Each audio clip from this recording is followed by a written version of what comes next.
It's the end of an era, and the tragic collapse of a man once born into privilege, power, and untouchable prestige. Prince Andrew, once styled His Royal Highness, the Duke of York, has officially lost everything that once tethered him to the glory of the British crown. In a move that has sent shockwaves across the kingdom, King Charles III has stripped his younger brother of his royal titles and ordered him to vacate his longtime home, the historic Royal Lodge. The announcement came late Thursday evening, in a statement that many are calling the most brutal act of royal housekeeping in modern times.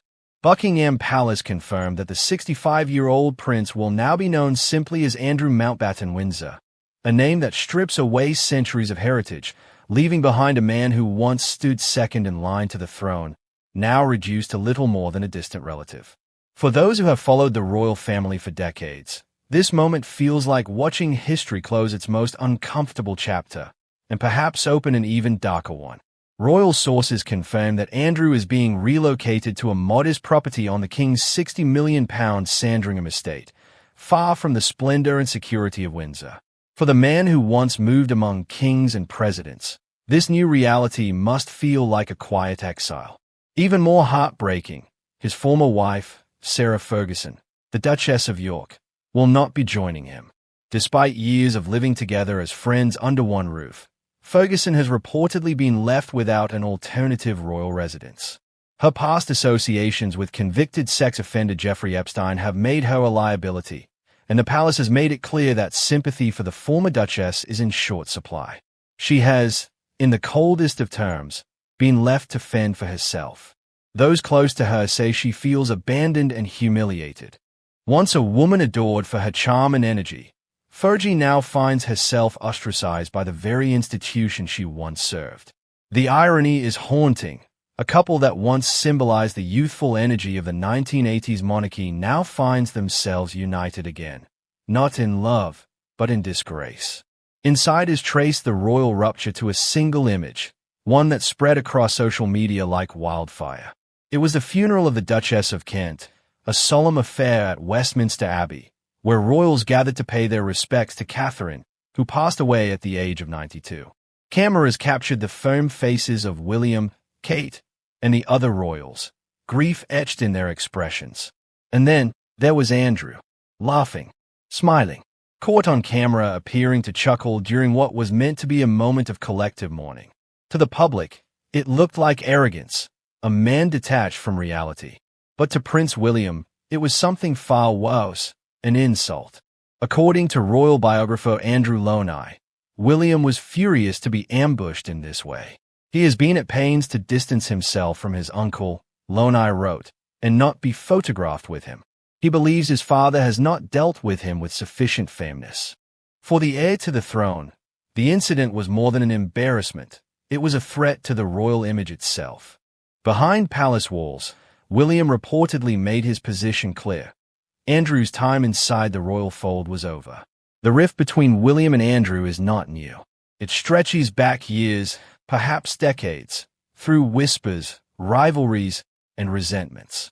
The Prince of Wales, disciplined and image-conscious, has long seen his uncle as the monarchy's Achilles heel, a man whose personal scandals have cast shadows over the institution's carefully maintained dignity. Those close to William say his anger deepened when he learned of disrespectful remarks Andrew allegedly made about his wife, Princess Kate. While the exact words remain unknown, the revelation reportedly ignited fury within Kensington Palace. William never forgot it, said one source quoted and entitled, "The Rise and Fall of the Yorks, a bombshell biography chronicling the turbulent lives of Andrew and Sarah Ferguson." It wasn't just about the remarks. It was about what Andrew represented: indulgence, recklessness, and entitlement. Everything William has spent his life trying to rise above. The book details years of friction, accusations of financial mismanagement, and reckless friendships that have haunted the Duke of York. Behind the pomp of royal ceremonies lay a reality of desperation, money problems, dubious business ventures, and an unrelenting obsession with holding onto status, even as it slipped through his fingers. Royal Lodge, Andrew's longtime home, has become a symbol of everything broken within the royal family. The sprawling 30-room mansion on the Windsor estate was once a place of laughter and family. It was there that Andrew and Sarah raised their daughters, Princess Beatrice and Princess Eugenie. But over time, it became a fortress, isolated, decaying, and heavy with ghosts of the past. William, according to palace insiders, has long wanted his uncle out. Not just because of the scandals, but because the property itself has fallen into disrepair. He believes the lodge has been neglected, one source said. It's a metaphor for Andrew's entire life, a grand structure collapsing under the weight of pride and denial. Those close to William say he has privately told friends, "If my father doesn't act, I will." It's a statement that now seems prophetic. For years, King Charles hesitated, torn between brotherly affection and royal duty.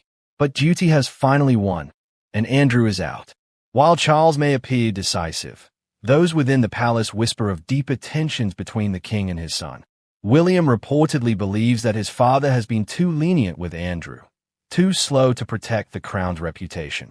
The future king's stance is uncompromising. There can be no room for sentimentality in the monarchy's survival. Charles, on the other hand, is said to be haunted by guilt. He remembers a brother who once stood loyally beside him, through marriages, divorces, and public scorn.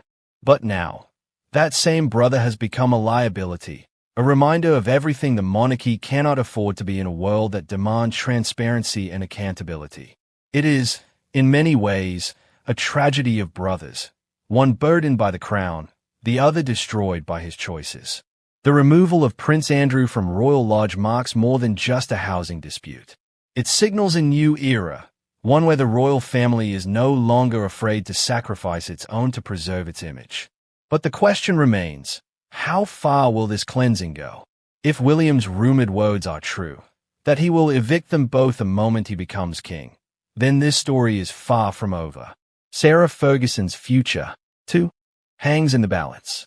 Once adored for her warmth, now sidelined by scandal, she faces an uncertain path, with no royal protection, no guaranteed home, and no clear role in a family that has quietly turned its back on her. For Andrew, the path ahead is even lonelier. Stripped of his titles, his duties, and his dignity, he stands as a cautionary tale, the man who lost everything, not to war or exile, but to his own undoing. The British monarchy has always thrived on ritual, on the illusion of perfection, the crowns, the ceremonies, the portraits of unity. But behind those gilded doors, what we are seeing now is something more human. Grief, anger, pride, and heartbreak.